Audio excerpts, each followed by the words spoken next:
Check.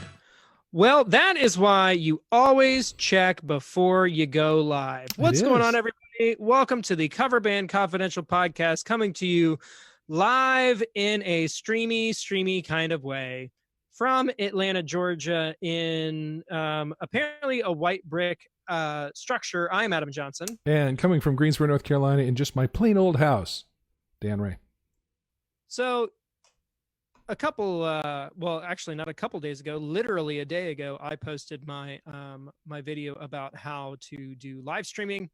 And so I've kind of set up this little live stream setup from the workout dungeon / rehearsal dungeon that I operate out of. And that is where I am doing this right now. But the cool thing is with a green screen and the power of technology, I can make myself show up just about anywhere I want. So if I want to be here, I can be here. If I want to be here, ooh, cyberspace, I can do that too. And there's all kinds of videos and silly things that you can do. So, are you watching Better Call Saul? No. So he just he just saved a bunch. Sorry, go ahead. I wasn't a Breaking Bad guy, so. Oh. We can still be friends, I guess. No, I mean, so here's the drill. I'm trying not to fill my head with sad things. So there was a period of time where like the only shows that me and the wife were watching were like The Walking Dead and Dexter and like all of these, like How to Get Away with Murder. It was like just negative, just it's tough stuff. I'm with you. So we opted to stop doing that, and now we really only watch like silly things. I guess that's smart. Better Call Saul's on the edge of silly, and why I bring it up is because of this last week, he saved a bunch of money on commercials by green screening them and putting himself in all kinds of places. Oh yeah, I mean that's definitely the way to go. It's totally. If you're Saul, why? You should definitely do that. Well, and a green screen doesn't cost much. No. My whole rig cost me like $80 all in. Very nice. And now you're sitting in front of Cyber Mountains. Gotta love them. It's amazing. Mountains. Yep. Very cool. All right. Well, aside from Cyber Mountains, what you been up to this week? I've been working from home, and one of the things that I've been kind of stoked on is that in the current climate with the whole pandemic situation, a lot of software companies are being very generous with their software. Yeah. And offering some free trials. So I've been messing around in Ableton a little bit, and prepping some work in Logic, which I already had, and getting ready to do a bunch of recording for the 80s band, the 90s band, the Top 40 band, and the emo project. Which is that happening? I mean, it's not happening. It is as active as all of my other projects right now. That is it's the great leveler. It is. It keeps things very very on the level. The interesting thing though is that we're still getting inquiries. Huh. We're fielding 2 dates currently in April and May, and I just don't like. We're kind of like, are you sure you want to do that? Because I mean, I sent a contract out today for something. All right. Crazy. But I mean, I'm gonna take them, of course, because they're there, and why not? Yeah. But it is strange, and we're doing what we can to make the most of the situation. But yeah, it's just kind of, it is what it is. It's strange. So not trying. It's strange all the way around. 100%. Yeah. As I said in our first cut at this, before we realized we had some things wrong, I think that the reality of it has set in at my work. Everybody's working from home, but today everyone was just super cranky, all cranky all day long. And I think the reality that, Santa Claus isn't coming and this is life. He is not. It's just kind of settling in. I think that's just how that is. Yeah. We are where we are. Yeah.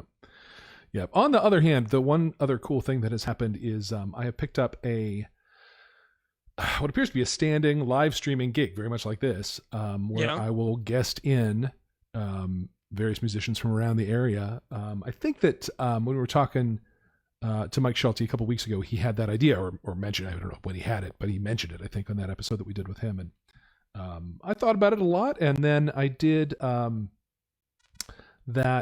did a karaoke show streaming where I live streamed a Zoom meeting onto Facebook, and it worked okay. It did all right. People can't sing along out loud because of the lag. Yes. Just doesn't work at all. But they were able to mute their mics and sing at home. And a couple of times I sang the harmonies so they could sing the melodies at home. It's kind of fun. Nice. That's a guitar shop right there. Yeah.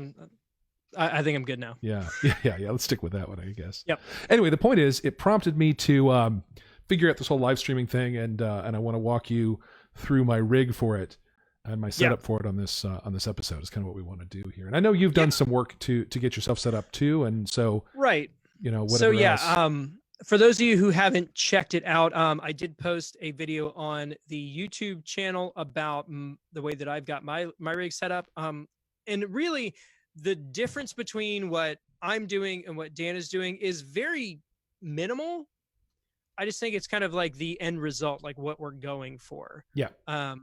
So in my case, I opted to go for something that's a little more. I mean, if something's worth doing, it's worth overdoing. Am I right? And listen, I have a green screen rig coming from Amazon next week, so okay, I'm right. So you're I'm right right behind me. Yeah, right 100%. Totally. So yeah, I mean, I've got the green screen and the ring light. The ring light off axis is great. Mm-hmm. It's actually, so like if you're looking at me, I'm pointing to it directly. So it's not that deal where like the camera's in between and I got that weird halo-y situation. So it's just the ring light and a green screen. The only thing that I've added into the mix, which I'm, slightly partial to, is Pro Presenter, because I work for them. And that's how I'm doing those lower thirds and the custom graphics. Sort of and Chiron things at the bottom. Yeah, and what you're doing is very similar. Yep. It's not that it couldn't be done in a different program. The same effect can be done in both places, for sure. I know Phil Smith, who's our buddy up in New York, who's part of that 90s band, or the 90s band. Not sure how, but he's got he's been doing it with like Photoshop, just doing like PNGs and stuff with his lower thirds over top. Mm-hmm. The only difference between what he's doing and what you're doing, what I'm doing, is that mine is like an active slideshow. Yep. It's like progressing through. Yep. And you can totally do that in OBS too. Yeah. Same stuff's all available. It's It's just a all matter different. of what tools you're comfortable with. And Exactly. Yeah. If I had Photoshop, I could mock something like that up. Sure. But it just happens to be I have a free copy of a $400 program, There and you I'm go. using it Yeah. because it rules. May as well. Yep. Dog food, your stuff. Totally. Yep. So yeah, I mean, we're just kind of this is the new reality for us for the foreseeable future. It is. The band is working on a couple of things. I'm gonna try and shoot a little bit of footage and do some recording over the next couple of days, doing a My Sharona kind of bit for the 80s band. Yeah. Of course you are. Our drummer and our bass player have already done their parts, and I just need to get with the program. And I kind of intentionally waited because I feel like there's a lot of bands that are still kind of like, they were trying to like be on the front end, but I feel like I don't know if you're seeing the same thing, but I feel like it has kind of dropped off just a little bit. I think so too. Yes. I think the effort, to kind of get out there was kind of like felt very immediate. Mm-hmm. And people weren't necessarily seeing the long game. Right. In the whole situation. Yeah. So yeah, that and I think some of the first ones were really, really great, and some were just soon. Yep. Right. There were some where the quality was like not the point. The point was to be the first one out the door. And now we have some time to, polish our presentation. This live streaming thing is a little more professional than if I just wedged my phone against the wall and went for it. Right. So now we have the opportunity to do it right. Yeah. Apparently we're getting there's some trolling going on. Nice. Yeah. So we'll go ahead and that's fun. I don't see it, but yeah, well, I'm on the live stream. Oh, gotcha. And people are being garbage. That's fun. Very good. Well, yeah. That's people show you what they're about, I suppose. Good times. Yeah. So that's fun. Otherwise, yeah, we're just doing the thing. So, should we just go ahead and walk through what I'm using here? Yeah, go for it. All right. So I am using an application called OBS Studio.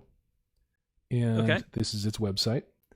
And it's at obsproject.com. And this is the thing you're using too, right, Adam? Yep. As you can see, it runs on Windows, Mac OS, and Linux. You can't see my pointer there, but the reason those buttons are hotting up is because I'm rolling over them. And that's pretty much what it looks like. You set up scenes there, and right now I'm looking at my scene called Chrome, which is why you're seeing my browser window.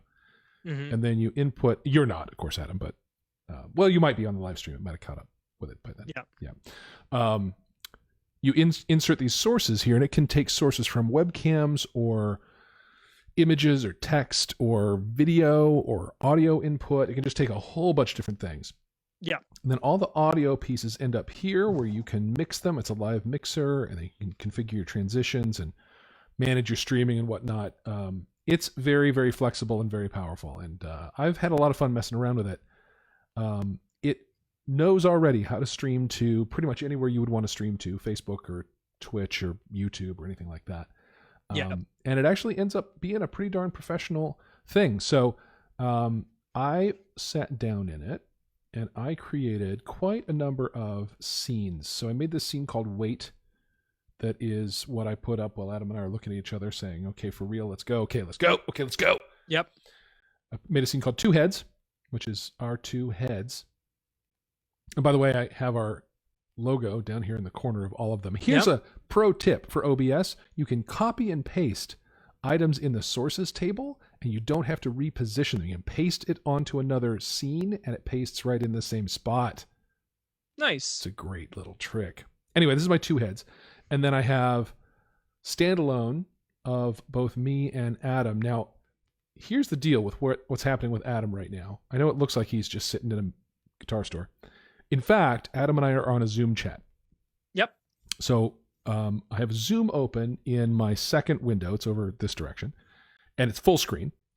And in OBS, I'm using a display capture source to capture the content of that screen and bring it into OBS as a video source. I'm pointing above you because the camera that's seeing me is below the window that I'm at. So I'm pointing beneath where you're seeing the bottom of my finger as I pointed at him. Yep. And then I used my camera that I'm pointing at to bring in this picture-in-picture right here. Very nice. And then, so I did the same kind of thing for me with Adam in my corner. Over here. I'm not mirroring, so it's over here, right? Then I made my Chrome one that is a window capture of my Google Chrome channel. And I made a version of that has our heads in the corners. So we can point at things on the screen and say, look here, look here. I can't get used to the video not being mirrored. Look over here. It's this, there's this window. And hey, look, Logitech and Facebook is a premier sponsor of OBS. Yeah. I mean, the cool thing about OBS is that it is open source and it can do damn near everything. It really can. The downside is that it's built like an open source piece of software. Yeah. So it can do lots and lots of things, but I would say Dan and I are both in development and software. The UX leaves a little bit to be desired. It does. And sometimes when you leave it running in the background too long, it gets a little crashy. I've never had it crash on me in a stream, but I have had it crash on me in the background. I had a situation where I was doing a live stream and then it just kind of like locked up on me.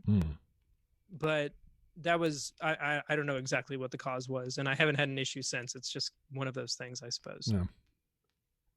Anyway, once you kind of learn its quirks and learn how all of its pieces work, you can't rename things. That just fails. Yeah. It doesn't work. You can duplicate and give a copy of a thing a new name, but renaming just, it claims to work, but it does not in fact work. There are a bunch of things about it that are open sourcey, but at the end of the day, for, making a thing that looks pretty darn professional, it is not bad. No. And one of the cool things about it being open source is that there are third-party apps that you can use to integrate into the program. Yeah. So what I've been using for live streaming is there's an app called OBS Camera, or Camera for OBS Studio is the actual app name. And this allows you in OBS to use your iPhone as your camera. Yes. So instead of having something that that's like a webcam or whatever. You have a high definition camera. That looks so weird. And you can plug in directly via USB. Yeah, because there's a bit of a lag. No, it's not even that. It's that the way the green screen is, it looks like you're next to yourself, like, but the green screen image is floating. It's like you're floating inside because the image is. Oh, it's seeing the green screen on the camera and chroma keying it in your camera. I see. Okay. That's incredible. That was neat. So this way you can use a high-end camera on your smartphone instead of a webcam, which I'm currently using because we're trying to get a bunch of stuff done.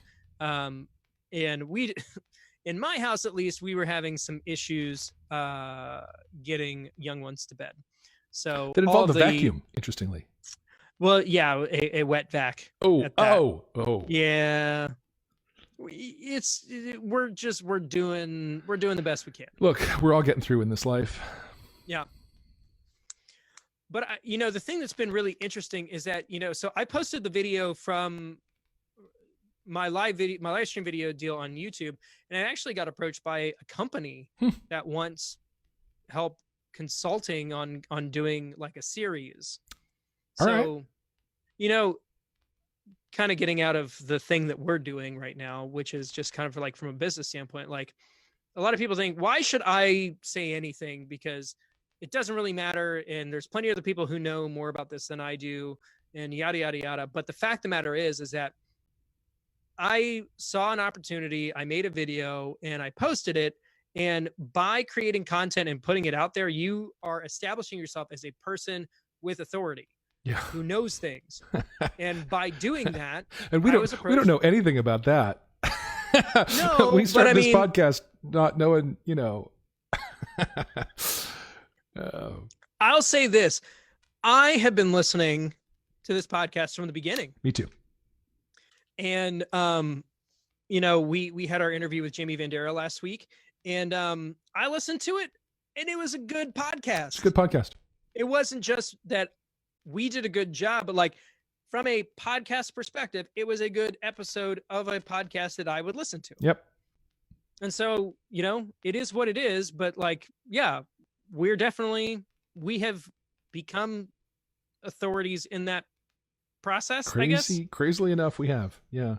If you do something for about an hour, 96 times, you kind of sort of get kind of good at it. Yeah. Yeah, which is why we have to mix it up all of a sudden with all this extra tech and all this extra stuff that can go wrong. Yep. This is the way to do that. And, you put it live on Facebook, and then you have like 13-year-olds, saying racial slurs to you in the live cut. Is that what it was? Oh, that's too bad. I think it's still happening. I did report it, but, something about our mustaches looking like, and it doesn't matter. I'm not gonna look at it. It's fine. It's the opinion of anyway. I think it means that we've made it. I think that's what we're really landing on. I don't think you don't pick up trolls until you've made it. 100%. And I mean, I didn't get this amazing guitar store seriously just by dicking around. Seriously. On the friggin' internet all the time. You think just anyone can have a pop filter like this? You think anybody can do this? You're right. Barely on the money. Pretty much. Yeah, I got a pop filter. Actually, a pop filter precedes the podcast by like about a decade. Oh, really? I think I bought this whole rig to podcast. I'm using my Super 55. It's the Elvis mic. I know, it sounds great. It does work pretty well. I'm still like I still need to get an SM7. That's like, they're gorgeous. It just doesn't make sense that I don't have one already. I know, me too. I have the same feeling. And I was expecting on selling, a couple pieces of gear to get it. And then, I don't know, freaking coronavirus came. And now, the only people that are interested in the guitars I'm selling are people trying to scam me with money orders online. And they want some of it. They want you to send some of it on to their sick aunt. Yeah. So that I literally had an email come in via Craigslist because I posted my Roland on Craigslist last night, and they're trying to, run a fast one on me. But I think everybody here knows that if you come for the crown, you're going to get messed with. Mess with the bull, and you best not miss. The game is afoot, is all I'm saying. The foot is a hand. It's heavy, Mm. but it's true. Deep yet shallow. Indeed. And it's cool because I'm seeing some of our buddies start to tune in. Leonard, who is our indie band coach brother, apparently just, he's in there amidst all the children saying stupid things. But otherwise, only good people, only positive, valued opinions are showing up. Good. So, some stuff that's going on. So, current plans, my guitar tech is currently working from home. So, I will more than likely be making a trip over there at some point, in a hazmat suit to drop off some gear to have him do some work since I can, and there's nothing better to do. In the process of doing that, I'm going to see if I can get my hands on a couple pieces of gear I've been wanting to demo. And we've got some cool interviews kind of lined up that we're trying to work on. One of them is I had mentioned in previous episodes that I was endorsed by Orange Amplifiers, and I think we are going to have a conversation with Orange's A&R rep about what it looks like to get endorsements and how one goes about doing that kind of thing. So I think that's definitely on the horizon, something we've been discussing. And I think the great crossover episode is it's upon us. It's afoot. It's happened. Yeah, we're actually we're getting session time. I mean, should we spoil it yet? No. Yeah. No. We're just gonna drop it. Just yeah, it's gonna melt brains. Hopefully, if we did it right. Yeah, we're gonna do it right. But yeah, I mean, otherwise it's just business as usual down this way. Yep. Here too. Just making it through 1 week to the next. I'll tell you this: when my streaming, so I named this recurring guest music live stream thing the Quarantunes Variety Hour. Yeah, we went back and forth in the back channel about some some branding directions. I'm going Quarantunes, and I can't claim that that's super original. There's a lot of Quarantunes happening out there, but I'll take it. And once it's rolling, I do kind of want to focus on local folks, but at some point, you can come play some with me on it. It'd be fun. Yeah. Well, and that's another thing. I want to just kind of open that up to everybody who listens to this. If anybody is out there that wants to, has the means to record themselves and wants to, maybe put something together, I think it would be a great opportunity to do a cover band confidential, cover project. Sure. Yeah. So if we can get enough musicians to fill all the positions, and then just kind of land on a particular tune that we want to work on, I think that is definitely on the table.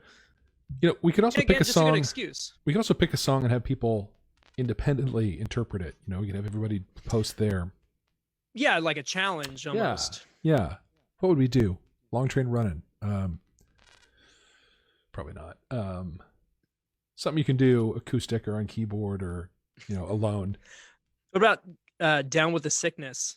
All right. Yeah. Fitting. I mean, I don't know. There's lots of illness related tunes out there. Yeah. Your Disease. That was Saliva. Remember those guys? No. Yeah, I think you do. Do you? If you think I do, I probably do that. It's from the early aughts. They had their lead singer did a song with Chad Kroeger from Nickelback for the first Spider-Man soundtrack that was inescapable for a period of time. Mm.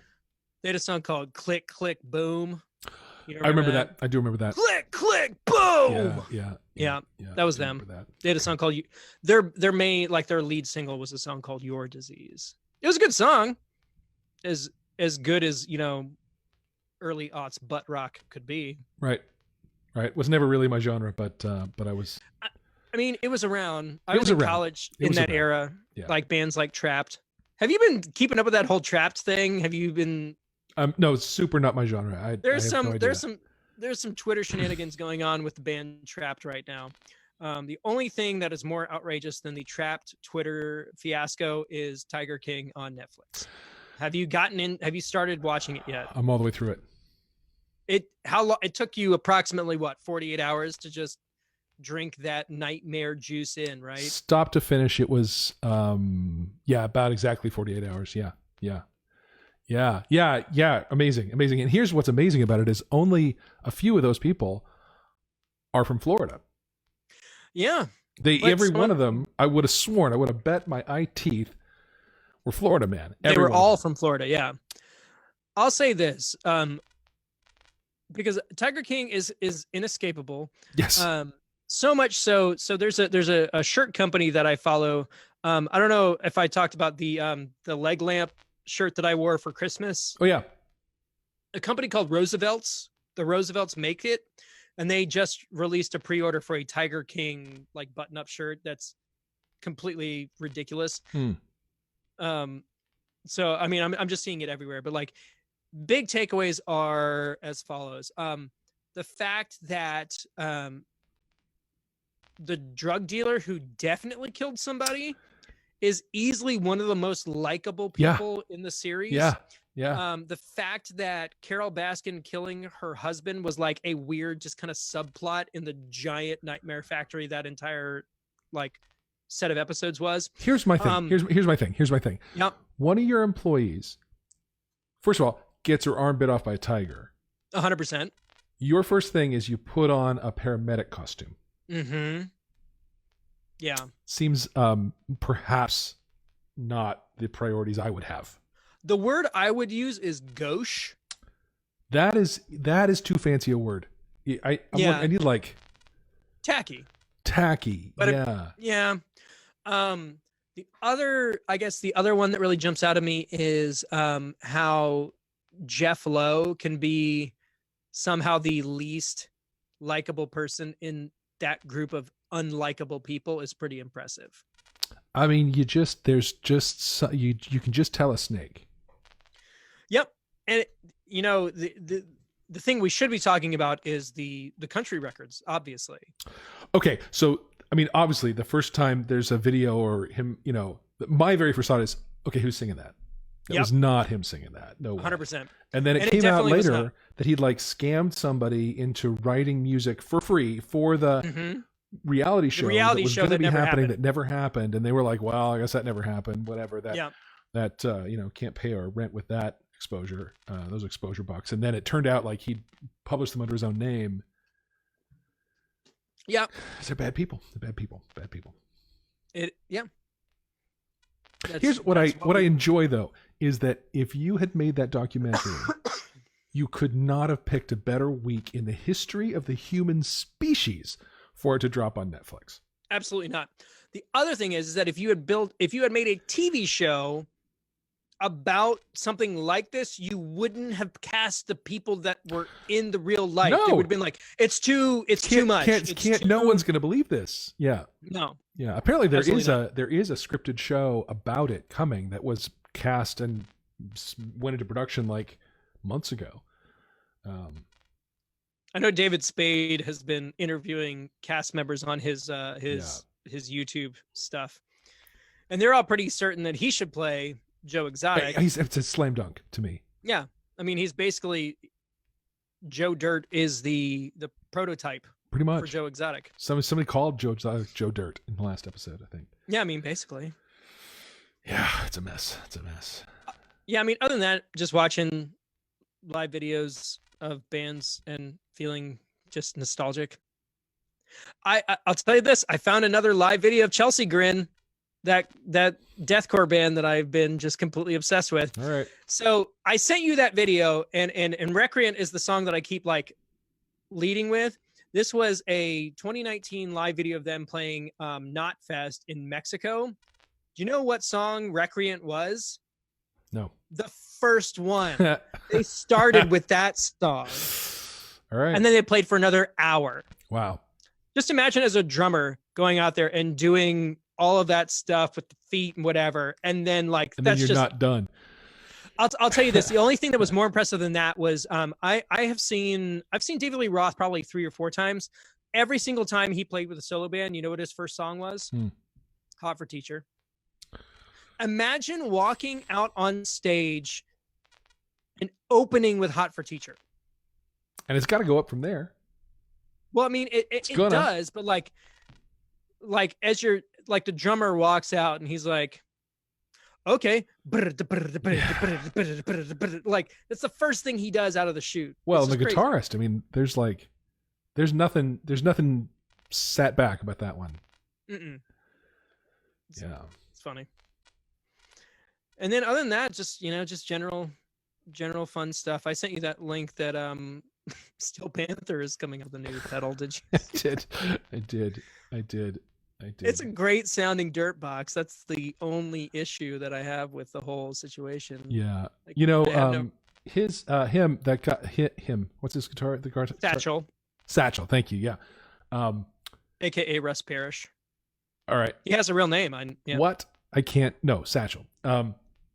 He used to play an atomic amplifier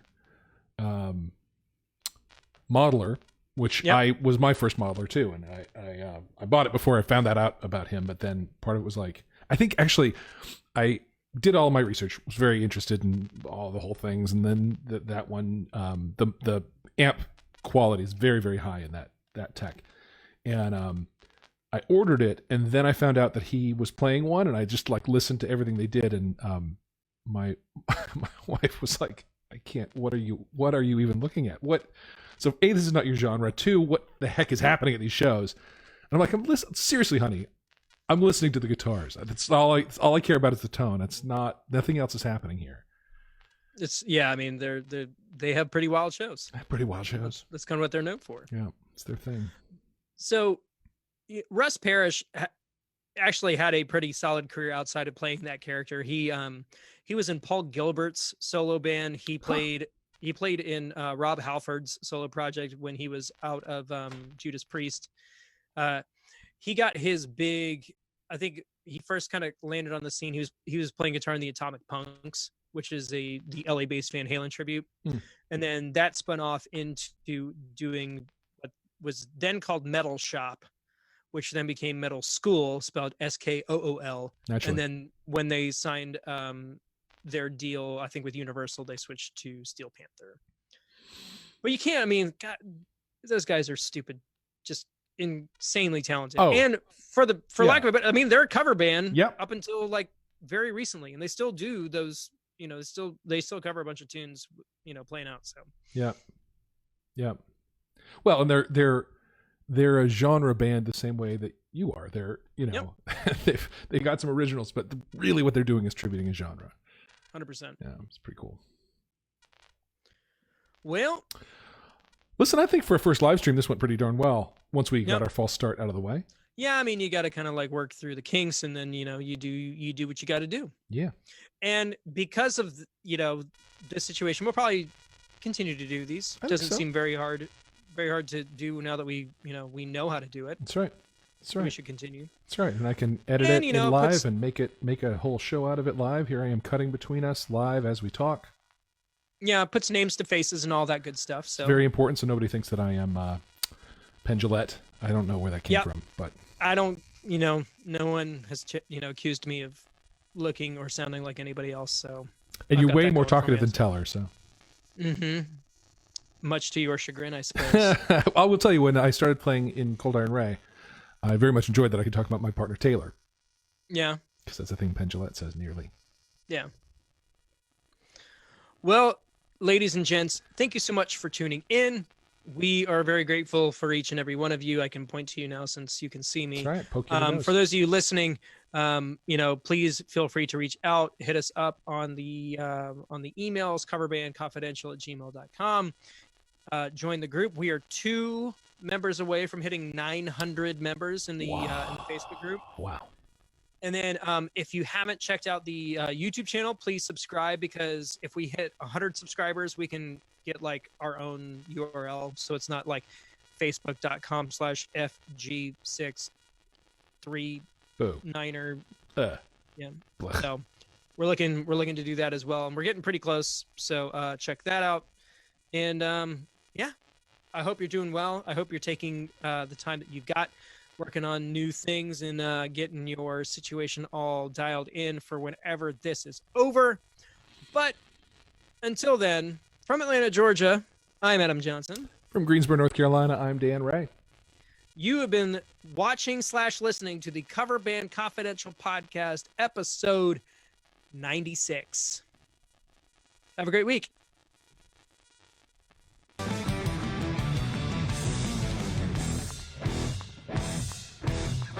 we good?